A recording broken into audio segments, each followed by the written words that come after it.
The new 2-player starter set for Yu-Gi-Oh! Is one of the best products ever made to get new players into the game. And they have got to stop making these. Hello everyone, GoldenNova here, and it is time for another edition of YouTuber Holds the Microphone for a discussion piece for a bit of discourse that I think is actually really interesting to discuss. I want to talk about how we all feel about it, quantifying a bit more about what makes a starter set actually good, and then bring up why we keep seeing sets like this. So let's get started. So by now you've probably seen the two deck lists that make up the 2-player set. One's focused on Xyz, one's focused on Synchros, and a lot of people have a lot of opinions about whether or not these are actually good. There's one camp that's very pro the decks, there's a lot of normal monsters in there, so that's like a good baseline to set your expectations with, and then you introduce the effect monsters as it goes. You have spells and traps that do a bunch of interesting things, and it ends on some pretty powerful extra deck monsters. But then there's the other half that's saying it doesn't really teach enough. We've seen this before. We've had starter decks previously, and those didn't go anywhere. So who's right in this situation? As with most things, I think there's a bit of a gray area. But for me personally, I think largely this set is a win. I know, throw your tomatoes, get in the comments, do your stuff. I will feed on your engagement, but I'm going to try and quantify why I think this works. So on Twitter, I asked what you thought would make good decks for teaching players the game of Yu-Gi-Oh! And I dipped into this myself. I do think that desk bots can teach a lot of valuable lessons when moving from a beginner's to an intermediate level of understanding. There's a lot of stuff that you can do with desk bots. It teaches you everything. It does almost every summoning mechanic, and it even does some damage step shenanigans. But I also saw things like Lunalight, because that can also play a lot of different extra deck types, and it has like hard ones per turn, soft ones per turn, so you have examples of that. I saw people float around Blue Eyes and Dark Magician, which do have a lot of name brand recognition. People were actually pretty vehement about the Visas lore being good vectors for teaching. I forget, I think it was like Cash Tier and Manadium Scareclaw were like the two decks that were being thrown out there, and I think those are some pretty cool ideas. That being said, there was a major focus on this idea that we need to teach players these kind of intermediate level concepts, chain blocking, the once per turn distinctions, and I think that's not for this set. I mean, it is a starter set with starter decks. We can't just throw people in on these abstract concepts, and they are abstract. Honestly, it's a wonder we can even get people to understand what Xyz summoning is half the time. I think a problem that some of us seasoned players run into is that we take parts of this game for granted, that there are things in here that are just second nature to us, so you don't have to worry about rehashing them for new players. They should already know this, but in any game, if you're getting new people into it, you have to make sure they have a grasp of the fundamentals. You wouldn't want someone being 5 hours into their first learning session of the game and then being tripped up because they didn't understand what a tribute summon was and that cost them the game. That would suck. So as tiring as it is to see another starter set, it is good that we have them, and it was honestly bad that we got rid of them in the first place. Though now, I'm glad to see these being packaged as a dual set. Yu-Gi-Oh! Is not a solo game. Now that you have two of them, it does encourage people to play it together, and with that scripted duel, they now have a way to go through the game, essentially with their hands being held through it, to learn a lot of the aspects of the game. But on the subject of that scripted duel, I do want to touch on some of the contents. They call it a comic book, and I've seen some of the screenshots. I hope we are seeing the most unflattering of them, but calling that a comic book is just... I've seen some reaches, but this is some Michael Jordan and Space Jam level stuff. You can't just put a bunch of text in like comic panels and then call it a comic book. And the vagabond they put in there, that's all art that they've rehashed from other assets. It just like, it feels so cheap. That being said, I do take umbrage with the idea that this set does not teach anyone anything beyond the basics of the game.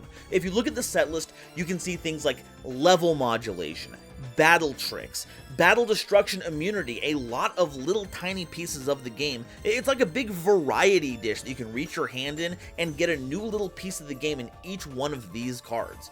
I know that some of these are old and not really good for the modern game, but I do think that they have value as teaching tools. But the most important thing is that it gets people playing games of Yu-Gi-Oh! Quickly. We don't know how effective those will be. I don't think anyone's seen the entirety of the scripted duels, so it remains to be seen if that is an appropriate teaching tool. But if it works, it gets people going through games, playing this, and understanding what a game of Yu-Gi-Oh! Might feel like. Worst case scenario, someone drops 20 bucks on this, they try to play it with their friends, and they just don't click with it. It goes into storage or it gets thrown away. Maybe it finds itself in the hands of someone else, and then those people get a chance to be introduced into Yu-Gi-Oh!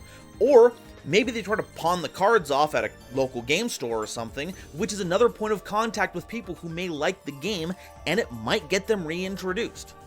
But if it works well. They can go to the card shop, they can maybe not upgrade this one particularly. I agree that a lot of these cards here are very outdated. You can't print some of these nowadays, folks. But it gets people yearning to play more of the game. And when someone is interested in Yu-Gi-Oh!, all of these weird esoteric mechanics, the pendulums are complicated thing, kind of melts away as it becomes part of learning a new hobby that you are suddenly getting really, really into. And that's not just speculation. We see this a lot in the tabletop community with games like D&D and Pathfinder. You know, a lot of people come into this thinking they have to memorize the gigantic core rulebook tome. They have to know everything about the Dungeon Master's Guide, and that's intimidating. These things are like bricks. You could throw someone at them and cause serious bodily harm. There's a ton of info in there, but a good DM will know to get a character sheet in front of these people, have them fill it out as much as they're interested in, maybe they find something they really gravitate towards, and then get a game started. Only ask them to understand the game as much as they need to, but bring them into the fantasy and get them to enjoy the game itself. The learning will follow. And this starter set can do something similar, so I think it's important to really contextualize just what's supposed to be happening here. Yu-Gi-Oh! Itself is easy to play. Getting competitive takes a bit more work. And that's where we have to revisit the idea of intermediate level play. See, I didn't just bring up everyone else's ideas about what a starter deck should be as some kind of gotcha moment at the beginning of the video. No, I think that this speaks to a section of the player base that is very underserved.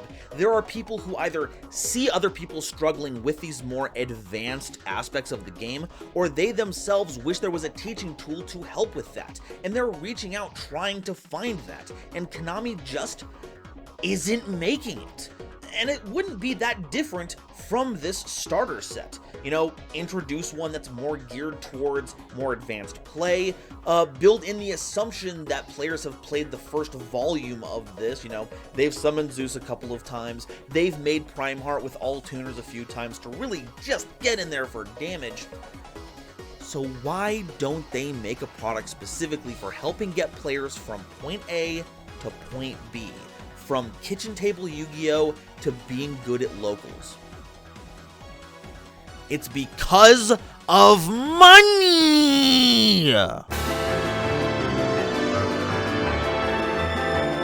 So remember how Konami had that shareholder meeting a while ago and they were all mad that Yu-Gi-Oh's player growth was stagnating?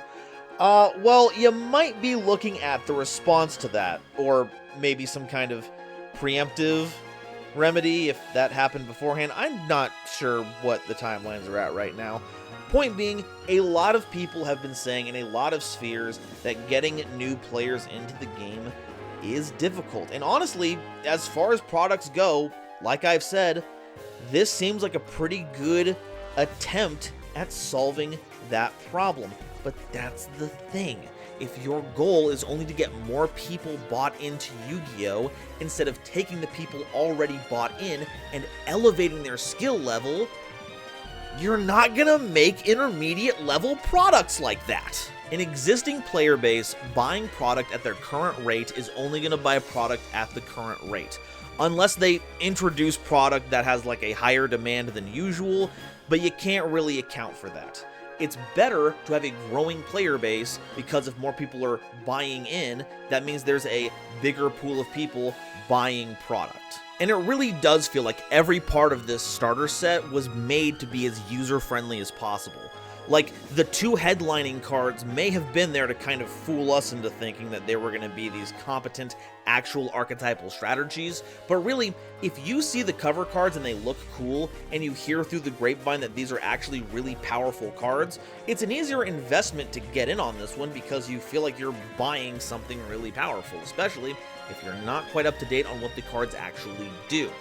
And the rulebook guide thing being referred to as a comic book kind of leads into that. You would much rather read a comic book than peruse a rule book, you know? And so that's where we find ourselves. Konami has a mandate to bring in as many new players as possible, leaving intermediate to advanced players feeling underserved, and they don't really have much of an incentive to do otherwise right now. Honestly, I hope this product does well, insofar as what it, I feel like, intends to do. Bring in more players, get them excited about Yu-Gi-Oh!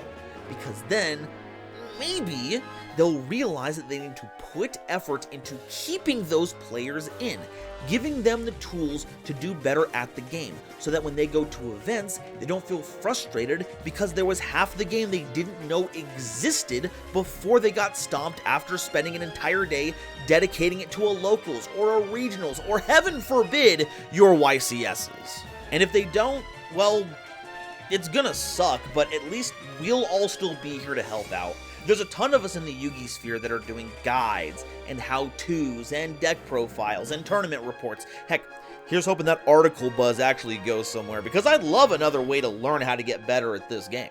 But I'm just a guy with a mic, a camera, and some editing software. Konami has the boatloads of cash they've been getting off of us from all that gacha we've been doing in Genshin Cyber Dark Impact. You have the resources, so please use them, both in creating good intermediate level product to help raise our game,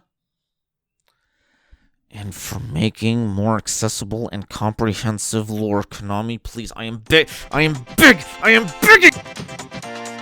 Hey folks, thanks for listening. I know this was kind of weird, but I really had the urge to put this out there. I hope you understand, and I hope you enjoyed.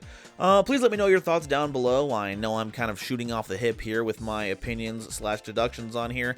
Maybe there's a whole other side to this conversation that I haven't even considered yet, and you could be the one to convince me otherwise. If you enjoyed the video, please make sure to hit that like button, hit that subscribe so you don't miss the episodes, especially all that sweet, sweet lore that I make.